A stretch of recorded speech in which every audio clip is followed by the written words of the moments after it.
Did you guys know that I absolutely love reading? I read books from all kinds of different fields, and they actually help a lot when it comes to creating my animations. And recently, I came across this massive book. The book, The Ultimate Guide to Rebuilding a Civilization, is basically like an encyclopedia of humanity's greatest inventions and discoveries. The moment I saw it, the first thing that hit me was just how massive it is. I was honestly blown away by the sheer amount of content, over 180 topics, and the incredible high-quality illustrations throughout. This book was created by experts in history, science, and art, and it's packed with rare knowledge you don't usually come across. In a world filled with AI-generated images, the fact that this book contains thousands of hand-drawn illustrations alone makes it something truly worth owning. It was also a top Kickstarter project and a bestseller. And what makes it even more interesting is that there are hidden quests scattered throughout the book, which makes it really fun to read. Honestly, this feels like the kind of gift that would truly be special and remembered for a long time. You can find the link in the description and the pinned comment. Use code WANZI for 10% off. If you're into unique gifts, premium books, or just love going down rabbit holes, this one's for you.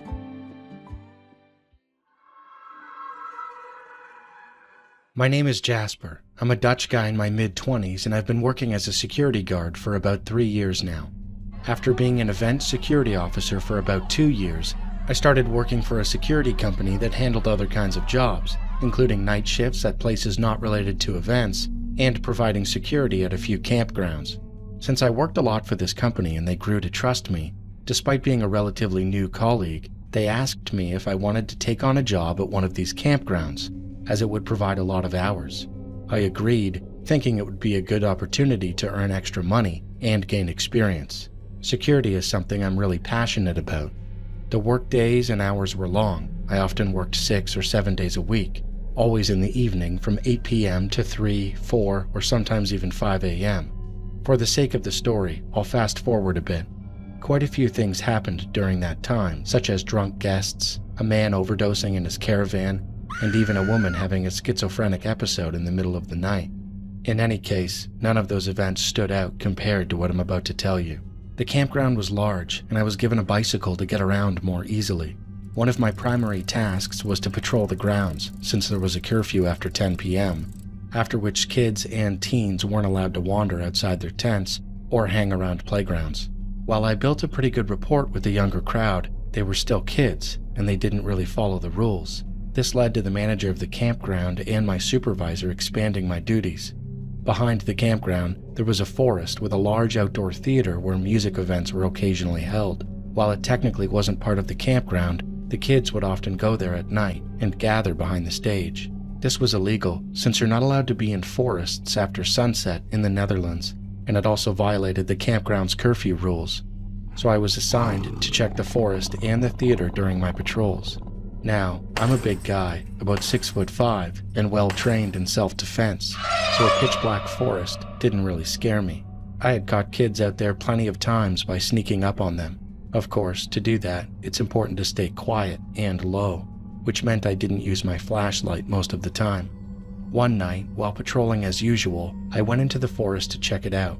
If you were really quiet, you could sometimes hear kids sneaking around the theater, laughing in the distance. That was the case this night, too. I sighed, thinking they still hadn't learned their lesson, even after multiple warnings and the manager threatening to kick them out. I biked to the edge of the campground where the lights and paved paths ended. I could hear whispering and quiet laughter in the distance, so I parked my bike and moved into the forest without my flashlight, staying as quiet as possible. When I reached the theater, nobody was there. I turned on my flashlight to make sure they weren't hiding, since they had done that before, but I couldn't find anyone. The faint whispers continued, but now they were coming from another direction. I knew there was a watchtower further ahead with a bench underneath it. I had caught kids hanging out there before, so I figured that's where they went. I moved through the forest toward the tower and stood behind a tree, watching the bench. Again, nobody was there. At this point, I still wasn't creeped out. I figured they had spotted me and were messing with me.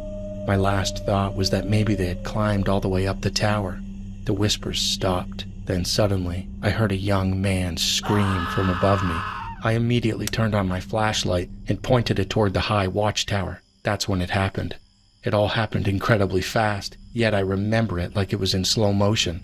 A cloud-like humanoid shape A pitch-black silhouette appeared to fall from the tower at an unnatural speed. I only caught a glimpse of it as it passed through the beam of my flashlight. It was upside down, like it had been thrown head first from the top. It landed just a few feet away from me with a loud thud. Then, silence. I froze, convinced I had just witnessed someone die right in front of me. I widened the beam of my flashlight and scanned the ground around the tower. There was nothing. No body, no sound, not even disturbed ground.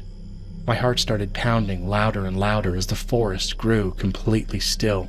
At first, I thought I might have been hallucinating. I was exhausted from the long hours, and maybe it was just a shadow crossing my flashlight beam, creating an illusion. But that wouldn't explain the thud or the scream. I ran back to my bike and rode straight to the bar, where the entertainment team usually stayed late. I told them what happened, and one of the women took me outside. She told me that the year before I started working there, a teenage boy had fallen from that tower and died on the spot. They never found out if it was an accident or if someone pushed him. After that, I refused to go back into that area. The fear was so strong that I ended up faking my reports, lying about me having been to the forest to check. I still don't know if I was just hallucinating and imagining things, but I am a spiritual person, and this could truly have been the echo or even spirit of the boy.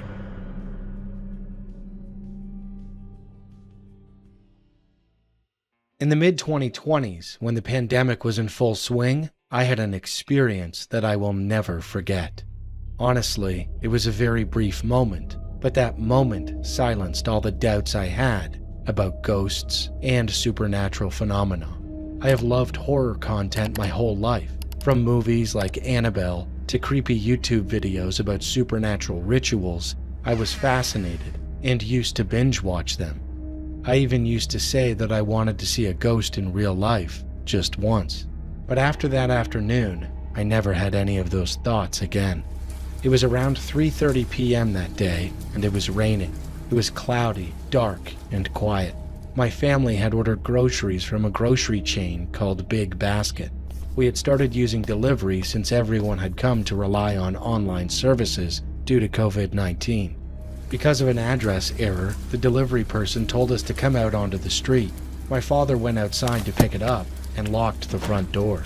Only my mother and I were left at home. While my father was out and my mother was in the bathroom in the small bedroom, I went to the bathroom in the master bedroom to urinate. Due to health reasons caused by myasthenia gravis, I used to sit on the toilet to relieve myself. I was alone in the room and the door was unlocked. Sitting on the toilet, bored, I bent over slightly and peered under the bathroom door. Through the small gap, I could see the floor of the master bedroom. Suddenly, in an instant, I saw a gray cloth moving rapidly toward the small bed. It was a sight I had never seen. It was different from the color of any curtains or fabrics in the room. It wasn't a bed sheet either. Because of the height of the bed, I couldn't see the sheets through the gap. It also wasn't a mattress. It seemed like a stiff, thick piece of fabric, the kind you might see in a prison movie. I froze. I sat up straight, bewildered. Mom was in the bathroom in another room, and Dad wasn't home. Then, who or what was in the bedroom? With my heart pounding, I cautiously opened the door. There was no one there, and no cloth. I searched the entire room. I even called out to Mom several times. She only answered me much later. Dad finally got the groceries and came back inside. But that moment, that fleeting scene, came as a huge shock to me. To this day, no one believes me. They say it's just my imagination from watching horror movies. But I know what I saw, and that incident changed the way I think about ghosts forever. And I am still curious about what I saw that day. Was it an afterimage of a spirit, or was it something else? I want to keep my name private, so you can call me Crimson. I live in a small town, and I've been watching your videos for over 2 years now. Honestly, I never thought I'd end up having a story of my own to submit. This happened about a week ago. It was the final exam day of my senior year in high school. For some reason, all the students from my school had to take the exams at a different school. That school wasn't very big, just one 4-story building, and each floor had its own bathroom. It was the very last exam, and during the test I drank a lot of water. As soon as it ended, and I stepped out into the hallway, I suddenly really had to pee. I went to the girls' bathroom on my floor, but it was packed. I thought about going downstairs, but I figured it would probably be just as crowded. I was taking my exam on the 3rd floor, and I knew there weren't many students assigned to the 4th floor, so I decided to head up there instead. The 4th floor was completely dark, all the lights were off. Every classroom door was locked, and it was hard to see anything. At least it was daytime, so there was a little bit of light coming in through the windows. As I walked toward the bathroom, I thought I saw something out of the corner of my eye, but when I turned to look, there was nothing there. I wear glasses, and I sometimes misinterpret things, so I brushed it off and went inside. I opened one of the stalls, stepped in, locked the door, and started doing my business. That's when I heard footsteps, someone else entering the bathroom. I didn't think much of it. I assumed another student had the same idea I did and came up to the quiet 4th floor. A little while later, I finished, stood up, fixed my clothes, and flushed the toilet. When I turned around to open the stall door, something caught my eye. I could see feet through the gap under the door. Someone was standing right outside my stall. I thought about opening the door, but something deep in my gut told me not to. Then I slowly lifted my gaze, and for a split second, it looked like someone's head was rising above the top of the stall door, like they were trying to peer down at me. I remember thinking, there's no way someone that tall should exist. I wanted to tell them to leave. I wanted to say anything, but my throat locked up. All I could do was stare at the feet. They looked way too big to be normal, and whoever it was, they weren't wearing any shoes. The skin was extremely dark, almost black. I stood there for what felt like 5 minutes. They didn't move. It was like they were waiting for me to open the door. Then suddenly, I heard 2 female teachers talking outside the bathroom, and just like that, the feet were gone.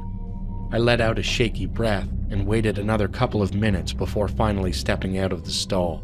I washed my hands and left the bathroom. Before going back downstairs, I glanced down the hallway. One of the classroom doors was open. I'm certain it had been closed when I first came up. I decided not to think about it and went back down. The exams were over and I actually did pretty well. But ever since that day, I can't stop thinking about what or who was standing outside that stall. And I keep wondering, if I had opened that door, I might have come face to face with it.